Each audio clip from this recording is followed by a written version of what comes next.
nervous system genuinely thinks this is a life or death situation. What did I just read? I got the job.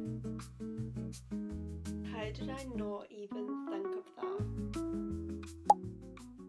This week, you guys are going to be picking exactly what I read for the week, except you don't really know what you're picking other than emojis that I've put on my Instagram story. Full credit for this idea goes to Sarah Crowley. She's honestly given me so many ideas for little fun challenges to do on YouTube because she always does the most fun challenges herself. I've definitely seen her do this with her Instagram stories so many times, and it's not really so much for reading vlogs as it is to do like her monthly TBR, but I decided to do it for a reading vlog this week, that for the week you guys are just gonna pick what I'm reading. So without any further ado, let's get into the first book we're going to be reading in this vlog. Okay, so these are the two first books that I posted on my Instagram story. One of them is like someone writing, it's a mum holding a baby and someone writing again. And then the second one is like waves, sun and drinks, which feel like very different vibes, but I feel like once I explain to you guys like what the books are, maybe there's more of a correlation. These two aren't like super related. The first book, which was like the mum holding the baby and the writing, they represented The Names by Florence Knapp. I believe this is about a mum who is going to have a son. She like doesn't know what to name them because she like wonders about the fact that could a different name give him like a different destiny or like a different path. Basically this book explores this boy, if she had given him 3 different names and how that would have like shaped him. I think it sounds so unbelievably interesting. Next one, which was like the waves, the sun and the drinks, is an arc that I've recently been sent, and that is The Amateur. I got sent this the other day from Penguin and I immediately was like, I want to read this ASAP. Firstly, how gorgeous is this cover? We are basically following this like young rich girl living in New York in the 1970s. She has a very like messy life, like just think rich East Coast vibes. She's having an affair with a married man even though she's literally 19, except one day when she's golfing, by some malfunction she hits a golf ball and it kills one of the golf caddies. So both very strong contenders for the first book, but I will say that The Amateur won by a mile. So I ended up getting like 75% of the votes. Cannot lie, I was a wee bit biased and I was desperate to read this book because I just thought it sounded so interesting. I can confirm I've actually read the first 3 chapters of this morning. In the first chapter we get her accidentally killing this boy. It's obviously like a complete freak accident. They are like miles away from each other. I mean obviously it's her fault, but it was really truly so unintentional and it's just a tragic incident from both sides. But she does grow up in this rich family. It's the late 1970s, so just like mental health is not a consideration. It's just like let's push this under the rug, and she's already got like a pretty messy life. Like her parents are not that involved in her life, so very curious to see how this is gonna change her and shape her. I think it's gonna be like quite a character driven story, but I think there's gonna be an element of like crime involved in it as well because of obviously the situation. It does just seem so interesting to me, so I am very happy that this book won, to be honest. I've been dying to read this ever since I got this delivered.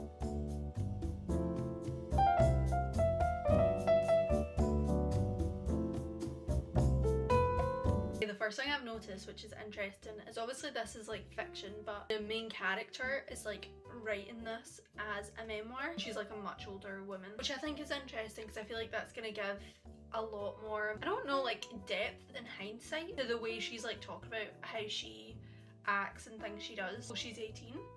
That's interesting to me actually.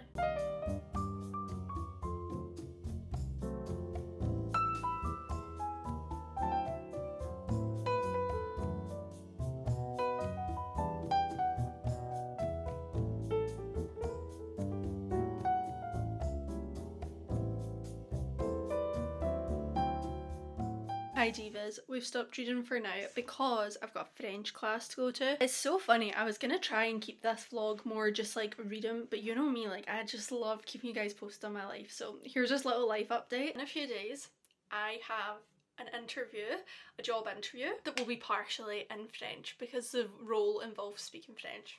When it comes to like job interviews and stuff, I'm usually very cool, calm and collected. Like obviously it's like right before you go in, like the morning of the interview, you feel like lots of nerves and stuff, but same kind of questions that come up again and again, you like become more and more prepared for them because you've said the answer a few times now. For some reason, well, we obviously know the reason. It's because I've never done it before. But my body, and this is like 2 days before the interview, mind you, my nervous system genuinely thinks this is a life or death situation. I think because I've never done a French interview before, and it's like I keep telling myself like you should not be nervous, like you speak French, you know how to speak French, you spoke French for 9 months. My fear is much less about my ability to speak French. It's much more about feeling so nervous on the day that I like completely blank in the moment. I think I'm just so petrified of being petrified on the day that like my mind goes blank. But I am so grateful because my French teacher is so lovely, and she literally has just came back from her holidays and she wasn't going to be doing lessons this week, but she said she would do like a practice interview with me, which I'm honestly so grateful for because I feel like this will give me a lot of confidence. It will either like give me a lot of confidence or make me be like, oh my god, I need to practice. But I'm hoping it'll do the former. Really hoping this will give me just like a little confidence boost that I need going into this. Wish me luck, guys. Okay divas, we just finished my call with my French teacher. It was so good. She did like a full interview run through and I still managed to answer them all. The thing I realised was it's probably best just to keep your answers like short and sweet, because at some points I was like trying to answer them in the exact way I would answer in English, like fully telling stories, and then I would realise like, wait, I'm so confused. Overall, it was a success and it's made me feel a lot better and like know what I need to work on. Hey besties, just went in for a little shower. It's such a miserable night here. It is literally like autumnal vibes. Me and Kian are gonna have like a little virtual game night. Welcome to long distance life. We used to always do this, like doing games over FaceTime, and we're gonna do it tonight for the first time in literally ages, because obviously we were living together in France. He's like down getting his dinner and stuff now, so I'm gonna use this time to do some reading. We are currently on chapter 9, page 116. I did not realise I read that much this morning, but this is a very fast-paced, enjoyable book. I'm really liking the pace and the writing style of this book. It's one of those books where I just feel like I can't put it down. For tonight's reading playlist, we're just going with the classic writing and reading playlist.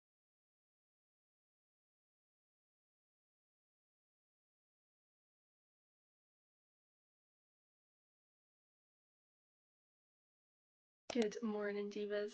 Time for my French interview. This is a little outfit, very basic, literally just like my little top, blazer, some trousers. I'm gonna get an earlier train than I had originally planned. I'd planned to get a train that would get me in like pretty close to my appointment, but like still more than enough time. However, like if there was a delay or anything, I could potentially be late, so I don't even want to risk it. So what we're gonna do is we're going to do a classic little go to Glasgow Central and go to Pret for a little coffee and a croissant whilst I'm waiting. Yesterday I actually managed to get to page 243, chapter 19, so we've only got like this much left of the book, so I definitely think I'll finish this today. But I'm actually feeling very good this morning, feeling very positive, prepared. I'm excited to read some more of this. I will say I kind of feel as though this has been a little bit like anticlimactic from the start of the book. I'm still enjoying it, but I kind of feel like we started really high and I was like so interested, couldn't put it down, and now it's like kind of where you think it would go. I don't know, but I'm still really enjoying the writing style, and I'm hoping there's going to be like some bigger like point to the book than just like plot you would expect.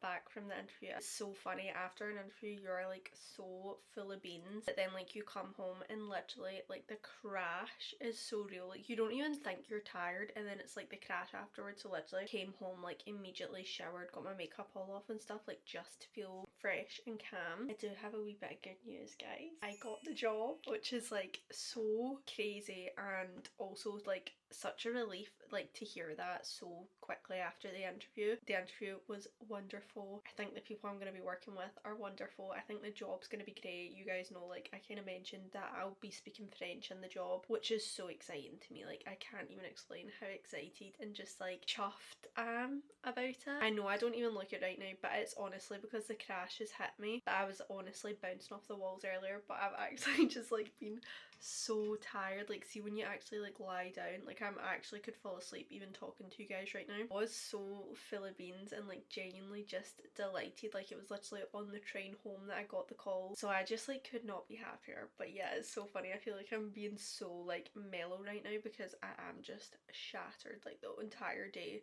is just such an adrenaline rush, but I am so happy. Now what I'm gonna do is I'm gonna sit and read. I'm gonna be so honest, do I think I'll like get much of this read before I fall asleep? I'm not too sure. We just made it to part 3 of the book, which is like the final part, so I think I could definitely finish this in one sitting if I don't fall asleep. Let's get this book finished.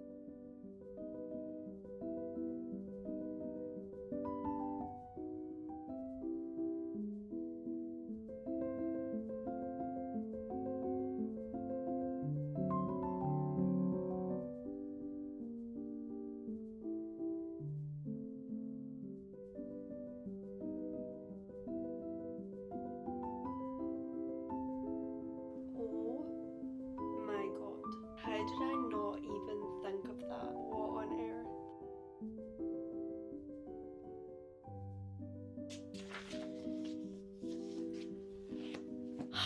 Oh my god. So as you saw, I finished The Amateur. Oh my god, I feel like I'm actually like blown away by the ending. I do not know how I didn't like think about this, or like it didn't even cross my mind. You guys know I usually like predict plot twists, but I think I wasn't really looking for a plot twist in this one. This to me felt much more just like a discussion on our main character Mira's life and like how this freak accident affected her life. So I guess I just wasn't really like looking for a plot twist, and then when it came I was like, oh my god, like how did I not think of this? So I actually did really enjoy this. I definitely felt like during the middle it like slumped a bit. Like I felt as though the start was really good, the end was really good, and the middle kind of slumped. So I would give this a 3.5 stars, which is not a bad rating at all. Like I would still recommend this to you guys. I think this book talked about a lot of important things, so I honestly enjoyed this. This was a really fun like first read. Now we're going to talk about our next read of the week. Here are the emojis I used. So one was a frying pan, a little love envelope, and the moon. The other one was a tree, stars, and then a house. I can confirm, and a few of you guys guessed this, but the one that had like the egg and the moon is Talking at Night by Claire Deverley. I feel like this is maybe the only one that's actually like very accurate to the title, because obviously,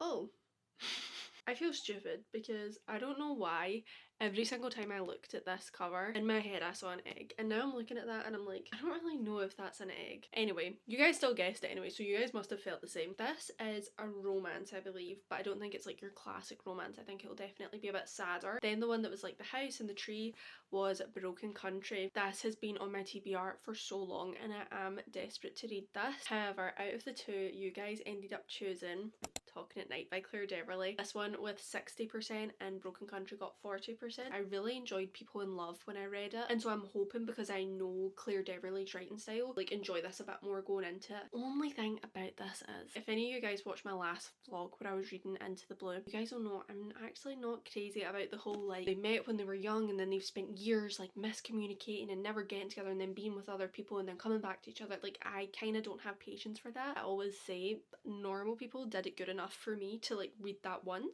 and only need to read it once, because it's so like painful and it can just be frustrating. So I'm a wee bit nervous going into this, guys, I can't lie, but I have heard such wonderful things about it. So in Divas, it is solar eclipse night. Scotland and I think like a good few other countries like Ireland, Spain, we're all getting our first solar eclipse in like 30 years or something. It's currently like 20 to 7 now, so I think it's going to be happening in like half an hour or so, at least in Scotland anyway. Me and my friends had talked about going out for it, but then we couldn't get our hands on the glasses. Like I think everyone was buying them. I also then ended up getting really stressed about like accidentally looking at the sun and going blind, so I'm pretty happy to just be in my house for it. And I thought it would kind of be like a cozy spooky time to read. We are currently 55 pages in. So far I'm honestly quite intrigued by the book, because we've got Rosie who's 17 and then Will is Rosie's twin brother's like sort of best friend. They're in high school and so far it's like them kind of meeting and both liking each other, and it seems kind of wholesome so far. So obviously we're only 50 pages in, so I'm like, right, so what is this 400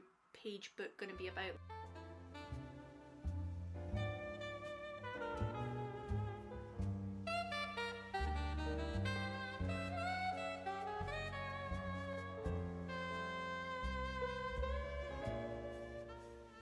Guys, oh my god, so I've been sitting reading Talking at Night for a while. Literally like a minute ago I was just about to pick up my camera to you guys and be like, I am loving this so much more than People in Love, which is true. Like I feel as though I'm definitely connecting to the story, connecting to the characters a lot more. You know how I was saying to you guys, like, oh, I don't really see the red flag, like I don't see where this relationship's gonna go wrong and like how the plot is gonna play out. And then kind of started having a suspicion of like what it could be that sort of keeps them apart, and I was right about that. That was the point I was at, and I was like, yeah, this is really good, like that's so very sweet, and like it's like the reason they can't be together is like actually really like sweet but like heartbreaking at the same time. And I was literally just about to update you guys on that, and then I read the last page of like part 1 of the book. Oh my god, like my heart is shattered.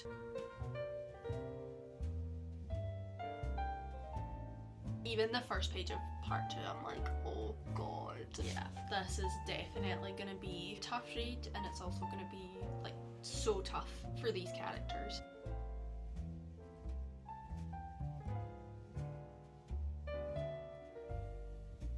When I started this morning, I did not think we were gonna get over halfway through this book. I'm enjoying this a lot more than I thought I would. It's a pretty messy situation, alright, and it all makes so much sense, and I really like the character. I particularly love the main character, Rosie. I love her, I understand her. I think that just makes such a difference to these stories. See, when you like understand the characters, especially when it's like the female main character, like when I understand her and I connect to her, it just makes it so much more enjoyable, and like I just understand what she's doing, why she's doing it. I just find the characters in this book quite likeable, which I think really helps with it as well. We're gonna get some sleep and we'll do some more reading of this tomorrow.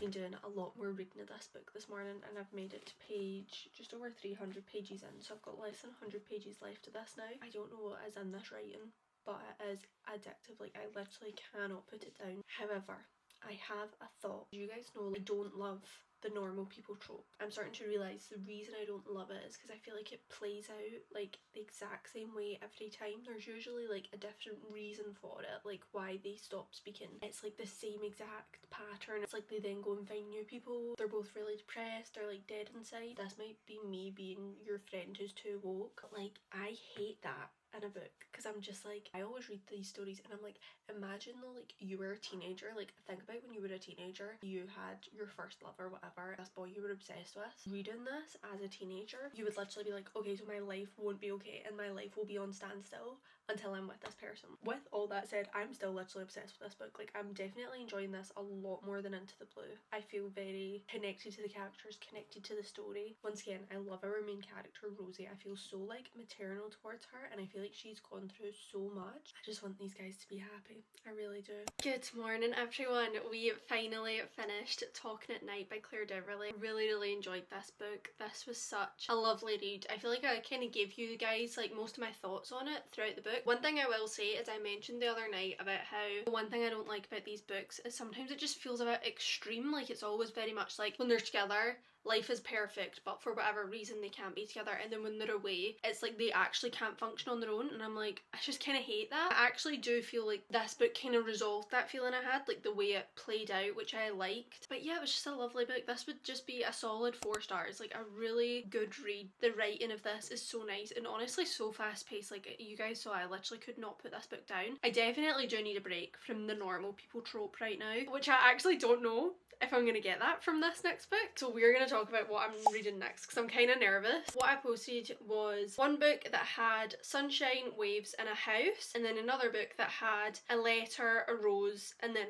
like an envelope. I chose 2 romance books, like just contemporary romance books for this one, because I feel like I've actually not read a contemporary romance in at least a few weeks, like maybe even a month. So the one that was like the sun and the waves, that is Promise Me Sunshine by Cara Bastone. And then I feel like maybe you guys could have guessed this one, but the one with like the letter and the rose and stuff, The Last Letter by Rebecca Yarros. This one Kian's sister got me, and she has been telling me to read this for so long because she absolutely loved it. The vote on this one was actually quite close. However, the winner ended up being The Last Letter by Rebecca Yarros. That was 54%. And this is what I mean, where I'm like, I don't know if this one is gonna give me the happy ending that I'm hoping for, like after reading Talking at Night. I honestly have no idea what this is about. I kind of have been going into this, and I've not even seen this movie, but I've been going into this thinking it would be like, you know the movie Dear John? Do they not write letters to each other and it's like a war situation? That's kind of what I'm going into this expecting, but now that I'm reading the blurb, I don't know what it is. I'm not even gonna read the blurb. I like just going into things blind. We'll try and get a start on this and see how I feel about it over the next few days, but I'm nervous because I'm not sure if this is like exactly the book I'm in the mood for right now, but you guys have spoken, so I'm gonna go with it, and hopefully I do really enjoy this because he and sister absolutely loved this one, so I'm really hoping I do as well.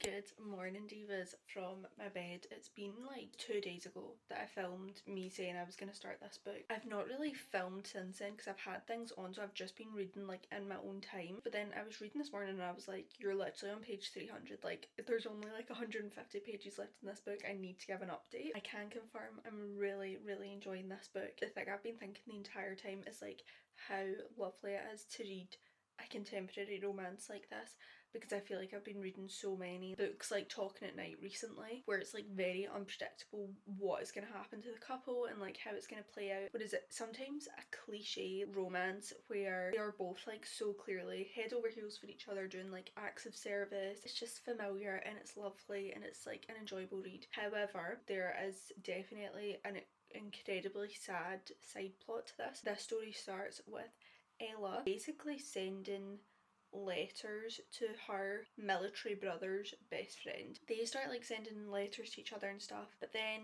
something happens and Beckett, who she knows as Chaos, that's like his pen pal name or whatever, he like disappears because of something really tragic that happens. Beckett shows up in Ella's town and they start getting to know each other, but she doesn't know that he's the person she was writing letters to. However, there is a very sad side plot. I don't actually think it's on the back of the book, so I don't really want to like say what it is in case it's a spoiler. That's what I think is going to send me into orbit in the last 150 pages. Like, I'm almost certain it's not going to end well. Like, obviously the romance and stuff will, like I think there will be a happy ending, but I do think the side plot is not gonna end well, and that is like making me sick to my stomach. Like, I'm stressed already. All I'm gonna say is I'm gonna need you guys to give me like the most happiest, easy, fun romance book recommendations after this, because I just feel like I've read way too many sad books recently and like I actually can't anymore. But we're gonna try and get this finished today.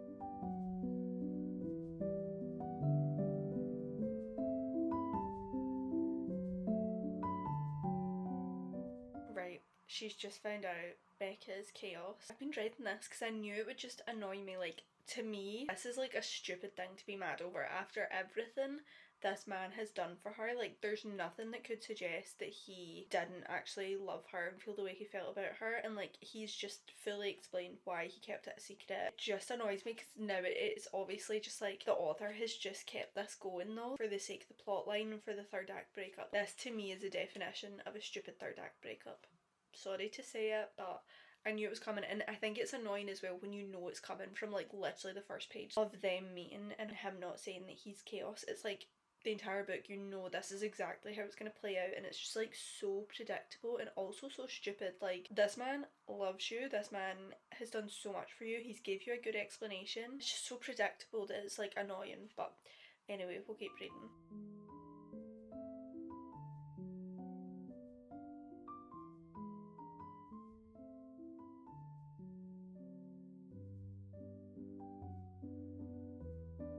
Oh my god, this is not looking good.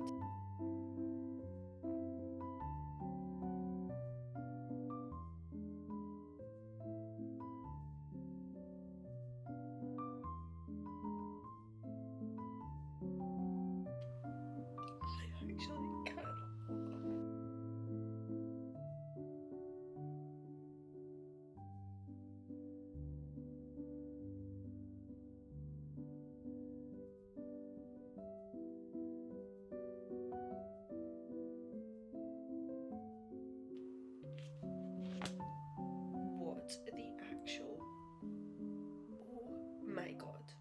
I just read. Oh my god, okay, now that I've had time to like recover from finishing this book, I can finally give you guys my thoughts on the book. I really loved this. This was a really nice read from start to finish. It was so lovely to return to just like my contemporary romance roots, where it just felt like predictable. It was just nice to see the two people like fall in love with each other. And I always love it as well when there is like a single parent involved and you get to see the other partner's relationship with their children develop. Like, I loved that about this book so much, and I think it's what made it such a heart-wrenching read as well. The ending of this took me out. I imagine it genuinely took everyone out. Like, that's not what people saw coming at all. It actually had me in bits. I really thought the way they like wrapped everything up in the end was so lovely, and I think they definitely did the story justice. I really enjoyed this story, guys. This was a solid 4 stars to me. I would recommend this to everyone. I think this is such a wonderful combination of, if you want a book that's going to make you like giggle and kick your feet, but also like make you feel something, make you cry even. This is a really good read. That is the final book of the little reading vlog this week. This was so much fun having you guys pick my reads. Let me know if you want me to do any other like challenges like this in the future, but we're gonna finish the vlog there. So I hope you guys enjoyed this. Thank you so much for watching as always, and I will see you next week for another video.